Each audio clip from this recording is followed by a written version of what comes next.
pagi Bapak Guru yang ada semua di sini. Ya, izinkan saya di sini untuk berbagi aksi baik tentang program Guru Penggerak.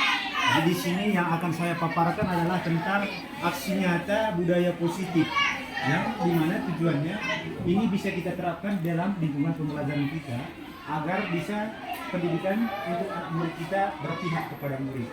Jadi poin-poin yang akan saya sampaikan di sini adalah antara lain sebelumnya, ya kita ketahui bahwa kita mendengar kata disiplin, apa yang terbayang di benak Anda. Kata disiplin juga sering dihubungkan dengan hukuman, padahal itu sungguh berbeda. Karena belajar tentang disiplin positif tidak harus dengan memberikan hukuman. Justru itu adalah salah satu alternatif terakhir dan kalau perlu tidak perlu digunakan sama sekali. Dalam budaya kita, makna kata disiplin dimaknai menjadi suatu yang dilakukan seseorang pada orang lain untuk mendapatkan kepatuhan. Kita cenderung menghubungkan kata disiplin dengan ketidaknyamanan. Bapak pendidikan kita, Ki Hajar Dewantara, menyatakan bahwa di mana ada kemerdekaan, di situ harus ada disiplin yang kuat.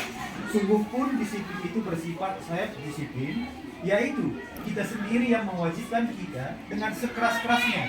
Tetapi itu sama saja menyatakan bahwa untuk mencapai kemerdekaan atau dalam konteks pendidikan kita saat ini, untuk menciptakan murid yang merdeka, syarat utamanya adalah harus ada disiplin yang kuat. Disiplin yang bermaksud adalah disiplin diri yang memiliki motivasi internal. Maka kita memerlukan pihak lain untuk mendisiplinkan kita atau kita merdeka. Menurut Ki Hajar Dewantara adalah merdeka itu artinya tidak hanya tidak terlepas dari perintah, akan tetapi juga cakap buat memerintah diri sendiri. Kita adalah menciptakan anak-anak yang memiliki disiplin diri sehingga mereka bisa berperilaku dengan mengacu pada nilai-nilai kebajikan universal dalam memiliki motivasi intrinsik bukan ekstrinsik. Nilai-nilai kebajikan universal berarti nilai-nilai kebajikan yang disepakati bersama, lepas dari suku bangsa, agama, bahasa maupun latar belakang. Nilai-nilai ini merupakan paling besar dari sikap dan perilaku kita, atau nilai-nilai ini berupa kebinekaan global dan berikutnya kreatif. Hukuman, konsekuensi, dan restitusi. Hukuman bersifat tidak terencana atau tiba-tiba. Anak atau murid tidak tahu apa yang akan terjadi dan tidak dilihat. Hukuman bersifat satu arah dari pihak guru yang memberikan, dan murid hanya menerima satu kesepakatan atau pengarahan dari pihak guru, satu perbuatan atau kata-kata. Hukuman, konsekuensi, restitusi. Konsekuensi sudah atau sesudah disepakati, sudah dibahas dan disetujui oleh murid dan guru. Umumnya bentuk-bentuk konsekuensi dibuat oleh pihak guru dan murid sudah mengetahui sebelum, atau murid melakukan kegiatan di luar kegiatan pembelajaran, misalnya mengobrol, maka murid tersebut akan kehilangan waktu bermain dan harus menyelesaikan tugas karena ketertinggalannya. Peraturan dan konsekuensi yang mengikuti ini sudah diketuntut mencari solusi untuk masalah mereka dan membantu murid berpikir tentang orang seperti apa yang mereka inginkan dan bagaimana mereka inginkan dan bagaimana mereka harus memperlakukan orang lain. Keyakinan kelas. Keyakinan kelas yaitu nilai-nilai kebajikan universal yang disepakati secara tersirat dan tersurat, lepas dari latar belakang suku, negara, bahasa, maupun agama.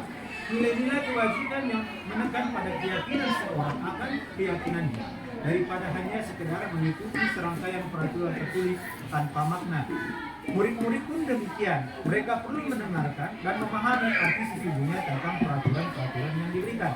Apa nilai-nilai kebajikan di balik peraturan tersebut, apa tujuan utamanya, dan menjadi tidak tertarik atau takut sehingga hanya sekedar mengikuti serangkaian peraturan-peraturan yang mengatur mereka tanpa memahami tujuan mulianya.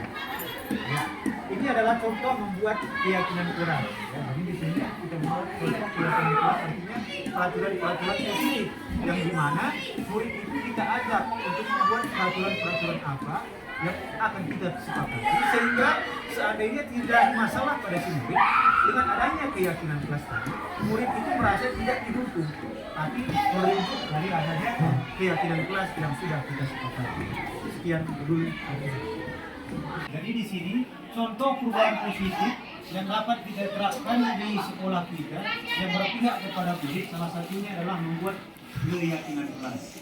Keyakinan kelas kita ketahui adalah bentuknya peraturan yang dimana seluruh siswa kita ajak untuk membuat peraturan tersebut, sehingga tujuan dari peraturan kelas yang akan kita buat, murid tersebut seandainya terjadi ada salah perbuatan yang melanggar, jadi kita bisa menunjukkan keyakinan ini.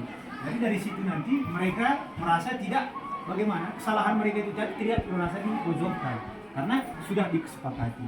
Berikutnya lagi ada contoh kontrol guru. Nah, inilah kontrol kita sebagai guru, di mana kita sering melakukan kesalahan-kesalahan terutama di sini penghukum. Sebenarnya dalam proses pembelajaran ada murid kita masalah, seharusnya kita mencikapi masalah itu dengan melihat kontrol kita sebagai apa. Di mana penghukum, kedua pembuat merasa bersalah, ketiga teman, empat pemantau, dan kelima adalah manajer. Jadi ini posisi kita sebenarnya. Lagi anak kita melakukan kesalahan, ternyata ini diakibatkan adanya kebutuhan dasar manusia. Jika dari kelima kebutuhan dasar ini tidak terpenuhi, maka otomatis perilaku itu akan mempengaruhi mereka untuk mendapatkan kebutuhan itu melakukan perbuatan seperti ini. Sama halnya kebutuhan dasar manusia. Suatu sikap kita mengambil permasalahan di mana proses menciptakan kondisi bagi murid untuk memperbaiki kesalahan mereka sehingga mereka bisa kembali kepada kelompok mereka dengan karakter lebih kuat. Restitusi juga merupakan proses kolaboratif yang mengajarkan murid untuk mencari solusi untuk masalah mereka dan membantu murid berpikir tentang orang lain seperti apa yang mereka inginkan dan bagaimana mereka harus memperlakukan orang lain. Jadi di sini inilah segitiga restitusi. Masalahnya di mana setiap masalah yang ada pada siswa kita harus tahu benar-benar apa yang terjadi pada mereka. Artinya di sini kita bisa menyatakan validasi tindakan yang salah, menanyakan keyakinan dan menstabilkan ide. Di sini ada keterangannya. Kita lihat di situ. Kamu tentu punya alasan mengapa melakukan itu. Seperti Bapak saya tadi katakan, ada kesalahan-kesalahan murid. Sebenarnya kita harus mengidentifikasi masalah itu. Dengan cara segitiga restitusi kita sebenarnya harus melihat apa akar permasalahannya. Ada seperti lagi, adakah cara yang lebih efektif untuk mendapatkan apa yang kamu butuhkan? Harusnya kita melakukan pernyataan seperti itu sebelum kita menjudge murid atau siswa kita. Berikutnya lagi ada lagi, ya. Jadi inilah yang saya harapkan, yang saya sampaikan tentang budaya positif yang berhubungan dengan materi saya di CGP Tingkatan 9 Kabupaten Karo. Saya berharap Bapak Ibu guru di sini bisa menerapkan apa yang sudah saya pelajari dan kita dapat sama-sama melakukannya di dalam kelas kita masing-masing. Di sini saya memberikan kesempatan kepada Bapak Ibu guru yang ingin bertanya tentang dan sekitar tentang budaya positif. Bagi kita semua yang ingin bertanya atau ada yang ingin kurang paham, saya persilakan. Ya Bu, silakan Bu. Terima kasih atas kesempatan yang diberikan. Yang ingin saya tanyakan dari paparan yang sudah disampaikan yaitu di bagian kontrol sebagai guru. Ya, pertanyaan saya Pak, dari paparan yang Bapak sampaikan, kira-kira posisi mana yang harus kita terapkan dari kontrol sebagai guru itu? Apakah hanya kita pilih salah satu bagian atau haruskah keseluruhan itu yang menjadi peran kita sebagai guru? Ya betul. Jadi mana yang harus kita lakukan sebagai guru untuk menciptakan suasana pembelajaran yang efektif tadi? Ya, jadi menurut yang harus kita lakukan, posisi kita sebagai guru adalah sebagai manajer. Karena siswa itu sebenarnya walaupun mereka melakukan tindakan salah, kita harus benar-benar menjadi manajer kepada mereka. Manajer dalam arti memberikan solusi, bukan seperti yang penghukum. Terkadang kita langsung ada kesalahan, langsung kita berikan hukuman. Apakah itu secara fisik mungkin? Itu sebenarnya tidak dibenarkan. Berikutnya lagi, pembuat merasa bersalah. Terkadang kita langsung mengejar anak itu agar dia memang merasa bersalah apa yang akan dia lakukan. Itu juga tidak dibenarkan. Jadi sebagai teman, kita juga ada kesalahan murid, tidak boleh juga kita melakukan itu sebagai teman agar mereka, karena ini ada dampak yang diberikan. Kalau kita merasa itu sebagai teman, suatu saat nanti mereka bisa kembali melakukan hal itu karena kita tetap sebagai teman bukan sebagai guru.